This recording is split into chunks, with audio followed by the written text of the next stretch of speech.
Hi guys, this is me Divya. आज मैं आपको पढ़ाने वाली हूँ फ्रेंच रेवोल्यूशन का सेकेंड पार्ट जो है आउटब्रेक ऑफ द रेवोल्यूशन।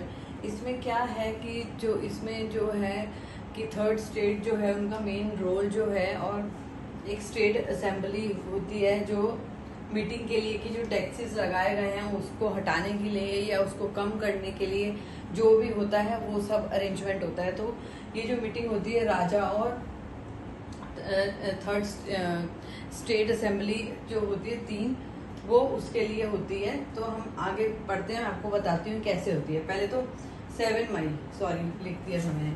7 मई 1789 को ये जो लुईस होता है ये एक असेंबली अरेंज करता है, 3 स्टेट असेंबली, जिसमें खुद होता है राजा और ये 3 स्टेट जो है क्लर्जी, नोबेलिटी और जो ये अदर 3 स्टेट के अंदर बिजनेसमैन, मर्चेंट, लॉयर, डॉक्टर ये थे, इन सबको बुलाया जाता है। तो क्या है ये जो ये टैक्स कैसे लगता है इसके बारे में हम पहले पढ़ चुके हैं पिछले पार्ट में। तो मैं आपको बताती हूँ कि ये जो मोनार्क है इसके हिसाब से लोग कहते हैं कि अब इसके हिसाब से, राजा के हिसाब से ये सब नहीं चलेगा। हम जो है इसके लिए न्यू लॉ बनाएंगे, न्यू रूल बनाएंगे। अकेला जो ये है अब ये नहीं चलेगा। He will not alone the, जो राजा है वो अब अकेला सब कुछ नहीं करेगा। तो क्या है, स्टेट जनरल असेंबली बनती है जिसमें इसमें मीटिंग होती है। तो क्या है, इसमें थ्री स्टेट रिप्रेजेंटेटिव होते हैं। 3 स्टेट ये जो है तीनों के हिसाब से, एक क्लर्जी, नोबेलिटी और जो तीसरा मैंने ये बिजनेसमैन और अदर पीपल थे वो। तो क्या होता है, इसमें सब लोगों को बुलाया जाता है मीटिंग में। तो ये टाइम कब होता है, the last time it was done in 1614। तो उसके बाद क्या था, मीटिंग होती है 5 मई 1789 को। राजा असेंबली स्टेट के प्रपोजल देता है न्यू टैक्स के लिए। तो क्या होता है, हॉल जो है वर्सेल्स, एक वर्सेल्स हॉल है जो जिसमें ये मीटिंग अरेंज होती है। ठीक है। तो क्या होता है, इसमें जो है 300 लोग आते हैं हर 2 स्टेट से, और थर्ड स्टेट से 600 लोग आते हैं। फर्स्ट स्टेट से 300, सेकेंड स्टेट से 300 और थर्ड स्टेट से 600 लोग, ये लोग मीटिंग में आते हैं। ठीक है। उसके बाद क्या होता है कि ये जो होता है ना, जो थर्ड स्टेट के लोग होते हैं ना, उनकी डिसरिस्पेक्ट की जाती है। जैसे फर्स्ट स्टेट और सेकंड स्टेट के लोग जो होते हैं ना, उनको बैठने की जगह दी जाती है। थर्ड स्टेट के लोगों को बैठने की जगह भी नहीं दी जाती, हालांकि they are paying the tax. Okay, पर इनको क्या है, बैठने की भी जगह पे नहीं मिलती है। और जो उनको जो पीजेंट, आर्टिशियंस और वुमेन्स थे, इनको तो असेंबली में आने की भी परमिशन नहीं थी।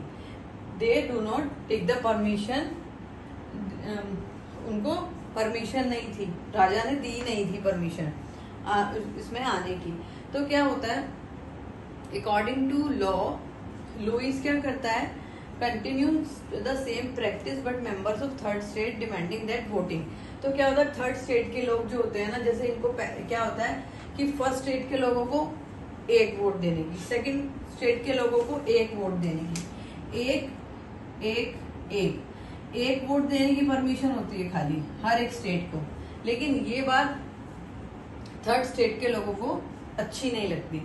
फर्स्ट और सेकंड स्टेट के लोग तो क्या है, अपना मजे में रह रहे थे क्योंकि उनको कोई टैक्स पे नहीं करना पड़ रहा था। तो क्या है, ये लोग तो इनको तो कोई प्रॉब्लम नहीं थी, लेकिन जो थर्ड स्टेट के लोग थे उन लोगों को प्रॉब्लम थी।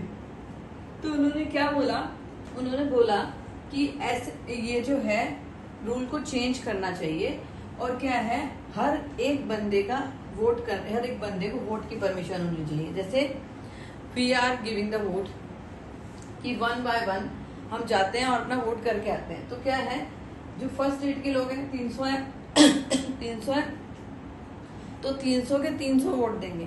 सेकेंड स्टेट के लोग 300 हैं तो 300 के 300 वोट देंगे, और जो थर्ड स्टेट के लोग हैं 600 के 600 वोट देंगे।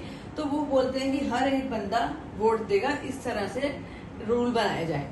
तो क्या है, राजा इस चीज के लिए एग्री नहीं होगा ही नहीं। क्यों नहीं होगा, क्योंकि वो खुद तो सेकंड स्टेट से था, नोबेलिटी से था, क्योंकि वो तो खुद आराम से रह रहा था। और फर्स्ट सेकंड स्टेट के लोग क्यों परमिशन, हाँ इस चीज में भरेंगे, तो वो उस चीज के लिए हाँ ही नहीं भरते हैं। तो क्या है, जब ये चीज का क्लियरली डिनाई हो जाता है तो जो थर्ड स्टेट के लोग हैं वो बाहर जाने के लिए तैयार हो जाते हैं, असेंबली छोड़ने के लिए, क्योंकि वो कहते हैं कि जब अगर हमारी बात मानी नहीं जा रही है, हमको सुनना ही नहीं है, तो फिर हम यहाँ पे क्या कर रहे हैं। तो वो लोग क्या करते हैं, बाहर चले जाते हैं। तो ठीक है, फिर क्या होता है, उसके बाद 20 जून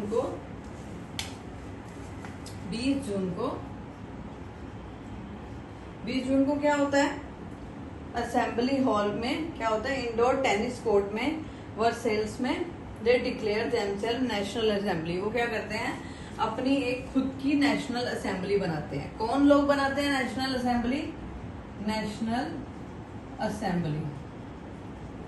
कौन लोग बनाते हैं? थर्ड स्टेट के लोग। वो कहते हैं अब हमें ही कुछ करना पड़ेगा, तो वो क्या करते हैं, वर्सटाइल में इकट्ठे होके क्या करते हैं, नेशनल असेंबली बनाते हैं और अनाउंस करते हैं कि हमने एक नेशनल असेंबली बनाई है खुद से वो नेशनल असेंबली बनाते हैं। और उनका साथ कौन देता है? उनका साथ देता है 3 पर्सन देते हैं। कौन देता है? एक तो नेशनल असेंबली में एक तो मिराब्यू है और एक एबीसीएस जो है, वो दोनों कौन है, वो दोनों जो है ना इस स्टेट से बिलोंग नहीं करते हैं। जो एक वो है ना मिराब्यू जो है वो कौन है, लीड बाय, ये जो दोनों जने थे ना वो इनकी असेंबली को, नेशनल असेंबली को लीड कर रहे थे, एक तो मिराब्यू और एबीसीएस। जो दोनों थे ना वो दोनों ही थर्ड स्टेट से बिलोंग नहीं करते थे। जो मिराब्यू था, एक कौन था, एक चर्च से बिलोंग करता था, और एबीसीएस वो था एक रॉयल बंदा था जो नोबेलिटी से सेकेंड स्टेट से बिलोंग करता था। लेकिन तब भी वो लोग इन्हीं का साथ दे रहे थे। तो क्या होता है, ये दोनों जो होते हैं ना इनका साथ देते हैं। और उसके बाद क्या होता है कि सारे जो एक तो लॉस हो रहा था बहुत ज्यादा इनको, फ्रांस जो था ना ऑलरेडी लॉस में था, क्योंकि क्या था, इतना ज्यादा विंटर था कि सब कुछ खराब हो चुका था। खराब होने के बाद क्या था, इतनी महंगाई बढ़ चुकी थी, महंगाई बढ़ गई थी, तो लोगों ने क्या किया, इस चीज का एडवांटेज लेना शुरू कर दिया। तो क्या है, लोगों ने जैसे इसमें है जैसे हार्वेस्टिंग प्राइस ऑफ ब्रेड रोज, जो हार्वेस्टिंग के बाद जो ब्रेड के प्राइस थे वो बढ़ने लगे। तो बेकरी में जो लोग थे ना क्या करने लगे, उनका एडवांटेज लेने लगे। एक तो क्या चीज महंगी बेचने लगे और क्या इतनी लंबी लंबी लाइनों में लोग खड़े होने लगे।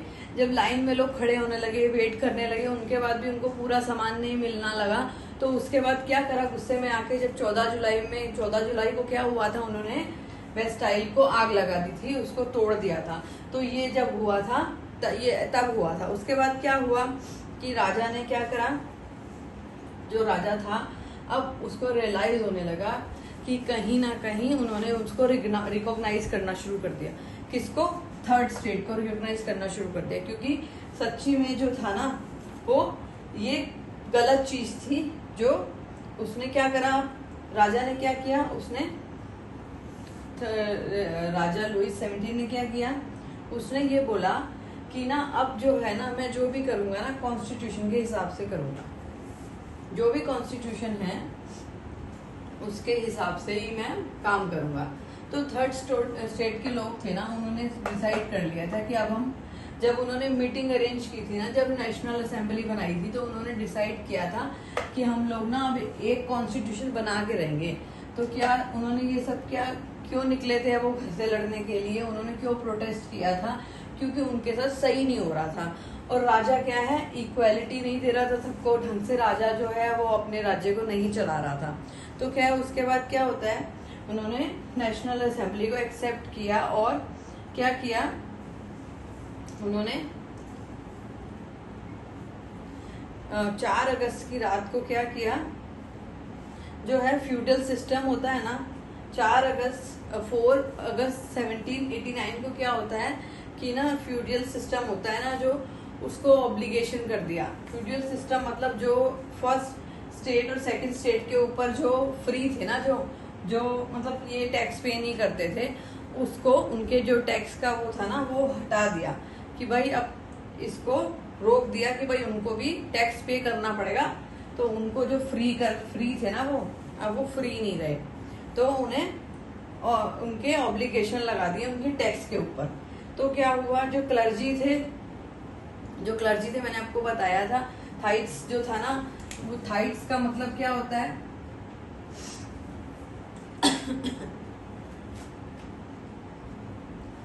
थाइट्स का मतलब क्या होता है, सॉरी, थाइट्स का मतलब मैंने आपको बताया था, जो चर्च भी लोगों से जो टैक्स लेता है उसको थाइट्स बोलते हैं। तो थाइट्स जो होता है, जो चर्च से लोग टैक्स लेते हैं।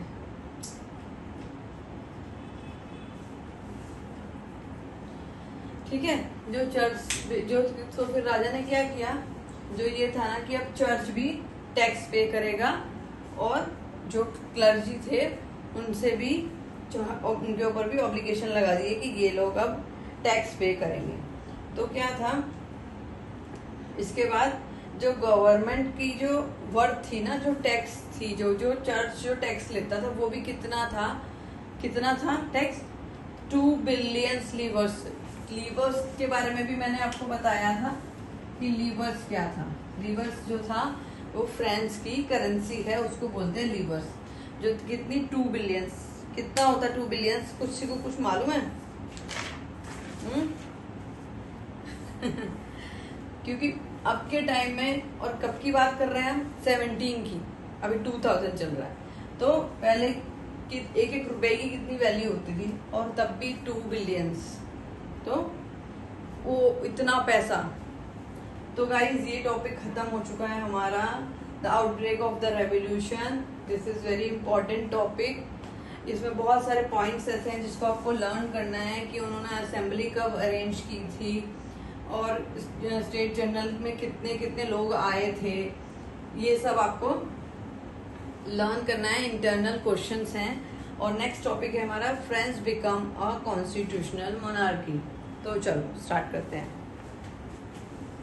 तो अब नेक्स्ट टॉपिक है हमारा, France become a constitutional monarchy. तो क्या था, फ्रांस में क्या है, संविधान भी बन गया था और मोनार्की भी, मतलब संविधान भी था और राजा का राज भी था। तो क्या था इसके अंदर, जो ये हमारा नेशनल असेंबली का कंप्लीटेड ड्राफ्ट कॉन्स्टिट्यूशन कब हुआ था, हमारा कॉन्स्टिट्यूशन कब इधर बन गया था, 1791 में कॉन्स्टिट्यूशन बन गया था। ठीक है, तो उसमें क्या होता है, जैसे 3 अपना पावर्स हैं, 3 अपनी पावर्स मैंने आपको बताई थी, लेजिस्लेचर, एग्जीक्यूटिव और जुडिशरी, ये थी। तो अब क्या था, इनके अंडर जो था ना, अब इनके अंदर कौन कौन था, लेजिस्लेचर, एग्जीक्यूटिव, जुडिशरी, इनके अंदर कौन था, लेजिस्लेचर के अंदर था नेशनल असेंबली, जो कौन है, 3rd स्टेट है, वोटर्स और वुमेन, चिल्ड्रंस, नहीं यही है बस, सॉरी, जो नेशनल असेंबली मतलब 3rd स्टेट, और वोटर्स जो वोट करेंगे। एग्जीक्यूटिव के अंदर किंग और मिनिस्टर, जो बड़े लोग थे, और जुडिशरी में जजेस थे। तो ये सब इनके अंदर काम करने वाले थे, क्योंकि काम जो था वो डिवाइड हो चुका था इनटू 2 पावर्स। तो जैसे पहले खाली क्या था, लुई 16 ही था सब कुछ, लेकिन अब जब कॉन्स्टिट्यूशन बन चुका था तो उसके बाद क्या था, पावर जो थी 3 हाथों में डिवाइड हो चुकी थी। ओके, कुछ भी समझ नहीं आ रहा है तो you can ask in between, okay, comment box में लिखिए।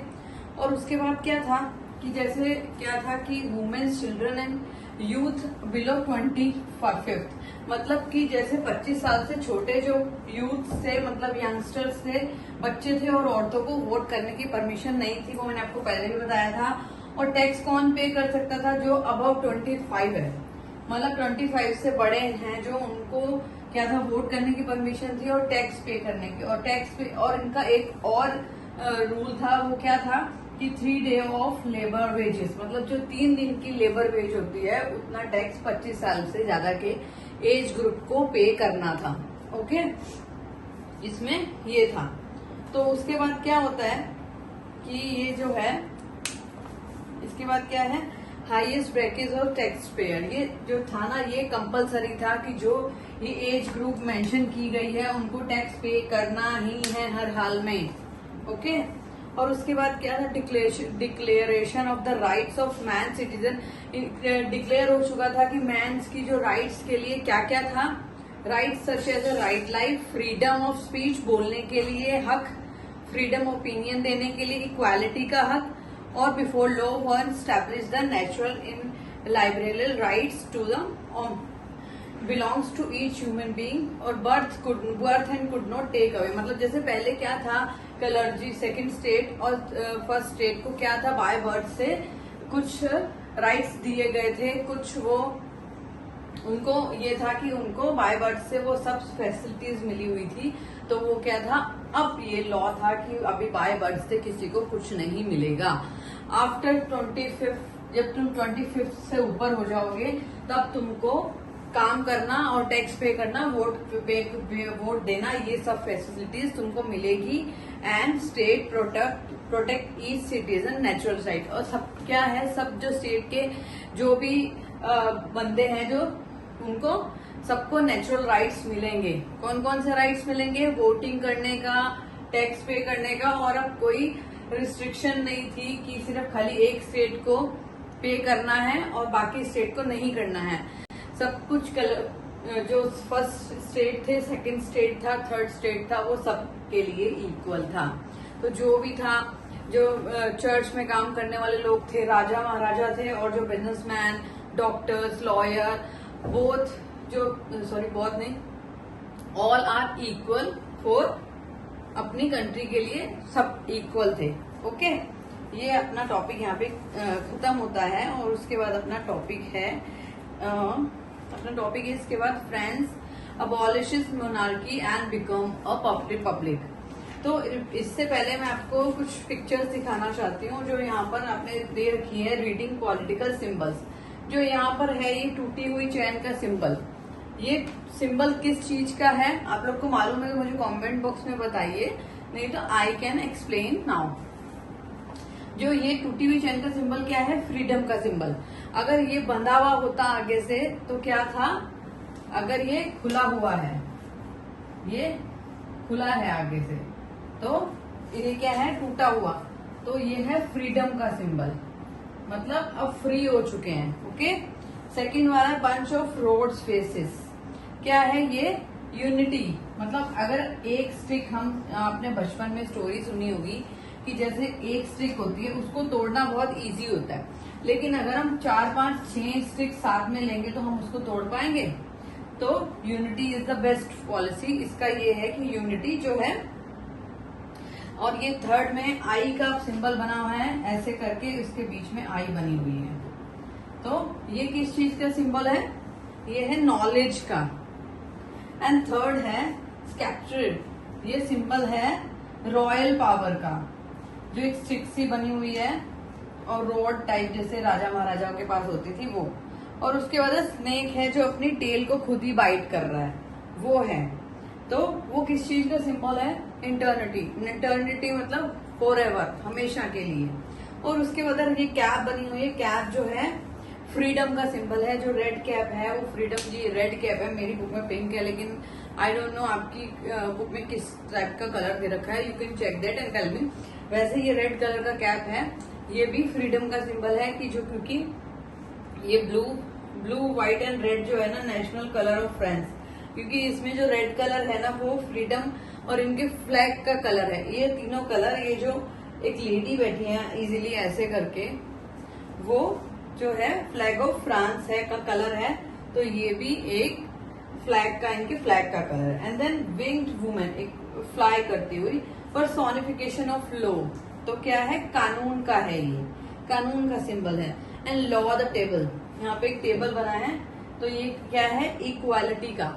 अच्छा, जब क्या होता है, ये जो टेबल बना है ना, इक्वालिटी का टेबल है, मतलब अभी जो हम है ना, क्या है, सब अलग अलग हैं। कोई अमीर है, कोई गरीब है, कोई मिडिल क्लास है, कोई अच्छे घर में रह रहा है, कोई रोड पे रह रहा है। अभी क्या, और आफ्टर डेथ क्या है, सबको एक ही जगह पे जाना है ना, तो that is the equality this.